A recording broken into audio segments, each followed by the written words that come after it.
चीरती हुई लोहे के हिस्से को गाड़ी के, और वो मुझे लगी तब मुझे एहसास हुआ कि हम गिर गए। फिर तीसरी गोली चली, इसने मेरा आगे वाला शीशा पूरा डैमेज कर दिया। चौथी गोली पे मैं नीचे हो गया, जो गोली आपने देखा कि वो सीधी उसमें लगी। अगर मैं नीचे ना होता तो वो मेरी छाती के आर पार चली जाती। फिर वो गाड़ी 10 मीटर आगे जाके रुक जाती है। वो 2 हवा में फायर करते हैं जैसा मैंने देखा, और फिर उन्होंने फिर हमारी गाड़ी फायर किया। वो गाड़ी के वो फायर जो है गाड़ी के नंबर प्लेट पे लगी। मेरा ये मानना है उनको ऐसा लगा होगा कि हमने जो काम करने आए थे वो कर दिया, अभी मर गया शायद, जैसा पहले कई घटना में हो। फिर वो शायद सरेंडर करने के मूड में थे, लेकिन जैसे ही मनीष ने गाड़ी को मेरे कहीं से यू टर्न लिया, उनको समझ आया कि जिंदा है, तो वो वहां से भागे। हमने पुलिस को बताया कि ये गाड़ी का नंबर है, फिर उन्होंने उसको इंक्वायरी किया। पुलिस के अच्छे अधिकारी यहाँ हैं, उम्मीद है वो अच्छा काम भी करेंगे। लेकिन ये स्पष्ट हुआ कि अपराधियों में कोई डर है नहीं। कितने लोग थे? 3 लोग।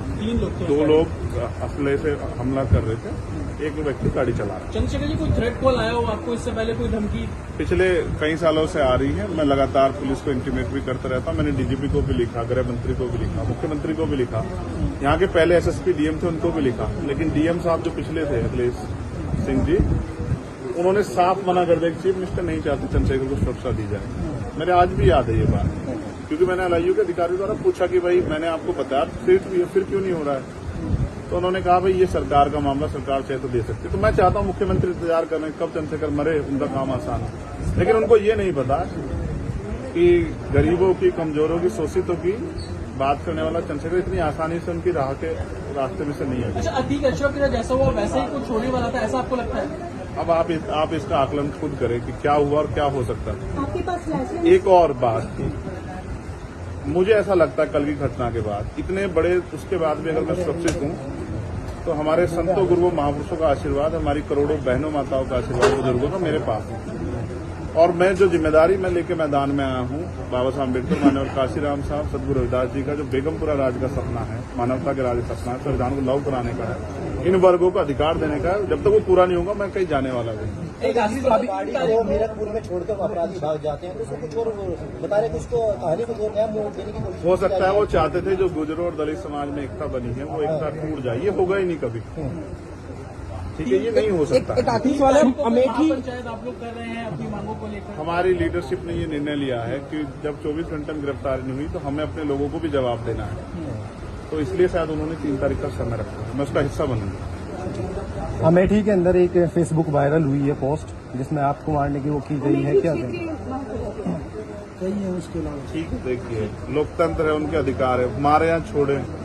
मैंने कहा ना, मैं पहला थोड़ा ही जो मारा जा रहा हूँ या जिसको मारने का प्रयास किया, मुझसे पहले बहुत मरे हैं, लेकिन उनको कोई जान नहीं रहा था। मुझे लोग जानते हैं तो मेरी बात आगे बढ़ती, लेकिन मैं अपने लोगों को मरने नहीं दूंगा। ये भी मैं उनको संदेश देना चाहता हूँ। पोस्ट किया है अमेठी क्षेत्र महासभा से कि इस बार तो बच गया, अगली बार नहीं बचे। देखो, मैं गोली से डरता नहीं, मैं गोली से, बंदूकों से नहीं डरता हूँ। मैं संवैधानिक रास्ते से चलता हूँ, संविधान को मानता हूँ। गोली चलाने वालों को भी कहना चाहता हूँ कुदरत उनको सद्बुद्धि दे, गलत जगह पंगा ले रहे।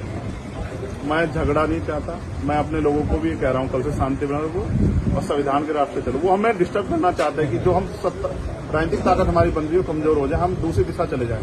लेकिन ये भी एक अटूट सत्य है कि हम संविधान के जरिए जवाब देना जानते हैं। और किसी को गलतफहमी हो तो वो गलतफहमी सुधारने का समय है। वो क्यों कर रहे थे, वो पाला खींच ले, मुझे ही तो मारना है ना। वो बता दे मैं चला जाऊंगा मरने में, अगर मेरे लोगों के साथ कोई खेलना खेले, मैं तैयार हूं। अगर मेरे मरने से हमारा आंदोलन आगे बढ़ता, हमारे लोग खड़े हो, तो मुझे कोई दिक्कत नहीं है। लेकिन उनको ये समझना चाहिए कि ये आज लोकतंत्र है। गोली की भाषा से एक चंद्रशेखर मरेगा तो क्या हो जाएगा, हजारों चंद्रशेखर पैदा हो जाएंगे। ये समाज, बहुजन समाज तो उपजाऊ समाज है। एक मरेगा, 1000 पैदा हो, कितने चंद्रशेखर मारोगे? मारो। गोलियों में सत्ता का संरक्षण आपको है, मुख्यमंत्री आपका अपना है, खूब चंद्रशेखर को मारो। हर जिले से चंद्रशेखर पैदा हो। पहली घटना आपके साथ बाबा साहब अम्बेडकर और मानव काशीराम साहब को सपना पूरा करे बगैर संविधान को लागू करवाए हम लोग जाएंगे। चंद्रशेखर भाई, पहली घटना आपके साथ मुजफ्फरनगर में हुई, दूसरी अब देवबंद में हुई। क्या लगता है कि आसपास का क्षेत्र उससे पहले बुलंदशहर में? अगर पहली घटना पे ठोस कार्रवाई हो जाती तो अपराधियों के हौसले कमजोर होते हैं। लेकिन मैंने कहा ना कि एक रानी का नहीं, प्राइमरी स्कूल के हेडमास्टर का बेटा है, एक गरीब माँ का बेटा है, तो मर जाए क्या फर्क पड़ा, किसी को क्या फर्क पड़ता है? उनका रास्ते कांटा आसान से निकल रहा है। तो इसलिए उनको लगा कोई वो नहीं, लेकिन जनता समझ रही। मेरे एक एक खून का जवाब मेरे लोग जो है ना मुझे संरक्षण देके लेंगे एक आखिरी सवाल और सबक सिखाएंगे भारतीय जनता पार्टी की सरकार को, जिसके अब संरक्षण में गुंडे पड़ रहे हैं। एक आखिरी सवाल है, क्या ये पॉलिटिकल अटैक था आपको लगता है? पुलिस जांच कर रही है कि मेरे मरने से किसको फायदा हो सकता है, कौन मुझे चाहता मैं मर जाऊं। पुलिस जांच कर रही है, मुझे उम्मीद है पुलिस फेर जांच करके कोई मैनिपुलेट करके नहीं, सही जवाब देगी कि उन्होंने ऐसा क्यों किया। चंद्रशेखर का जो कद बढ़ रहा है देश के अंदर, कई मुख्यमंत्रियों ने भी अब ट्वीट किया है, ओवैसी ट्वीट कर रहे हैं, कई और कर रहे हैं, तो इस चीज को क्या ये लगता है कुछ भी गलत होगा तो लोग बोलेंगे। अगर कल मेरी जान ही चली जाती तो लोग फिर भी तो उनको पीड़ा होती, उनको अपना भी देखना है, कल उनके साथ भी हो सकती है।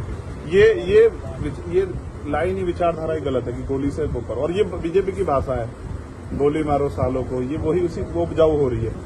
देखिए बहन जी से मेरी कोई नाराजगी नहीं है, मैंने उनको हमेशा बड़ा माना, वो मुझे छोटा नहीं मानती अपने परिवार का। उनको ये घटना छोटी लगी, शायद अगर मैं मर भी जाता शायद उनको इसमें कोई शायद बुरा नहीं लगता, मुझे उनसे कोई दुख नहीं है। मेरे लोग मेरे साथ हैं ये बहुत, और वो समझ रहे हैं कि जो उनके लिए मरने को तैयार है, जिसकी जो जान पे जिसकी बनाई है वो हमारा अपना है। मेरे लोग मेरे साथ खड़े होंगे, मैं इस लड़ाई लड़ता हूं। लगभग सभी दलों के लोग आपसे मिलने आए हैं, कैसा देखते हैं, क्या नहीं मैं उनका धन्यवाद भाजपा के भी विधायक आए मैं कह हैं। रहा हूँ बस सबका धन्यवाद करता हूँ, मगर ये है मैं ये प्रयास करूंगा कि भविष्य में ऐसा किसी के साथ ना, इसलिए लॉ एंड ऑर्डर की कानून व्यवस्था अच्छी होनी चाहिए, मुख्यमंत्री उस पर ध्यान देना चाहिए। बात चंद्रशेखर की नहीं है, बात इस प्रदेश में हो रही हजारों बहनों के साथ जो अस्मतें लुट रही है, हर महीने रेप हत्याएं हो रही हैं, लोगों की जान जा रही है, सब उन पर वो करता है। तो वो मुख्यमंत्री पद पर बैठे हैं, अगर वो इसको संभाल नहीं पा रहे हैं तो क्या फायदा, फिर उनको इस्तीफा दे देना चाहिए। फिलहाल आप ठीक है, डिस्चार्ज किया जा रहा है? हाँ ठीक है। आपके कार्यकर्ताओं ने आज जो है जगह जगह ज्ञापन दिया है, सहारनपुर में दिया, अगली रणनीति क्या रहेगी किस हिसाब से? कोई रणनीति नहीं, पार्टी के सीनियर लीडर जो तय करेंगे हम लोग उस पर काम करेंगे। और दूसरा मेरे पीठ में जहाँ गोली लगी है वहाँ ड्रेसिंग जारी है, ठीक है, पहले से आराम है, बस एक जलन और घाव है, जख्म वो तो है ही, सांस लेने में दिक्कत थी, बीपी जो है फ्लक्चुएट हो रहा था, फ्लक्चुएट अप डाउन हो रहा था, वो ठीक है पहले से। ठीक है, चलो ठीक है।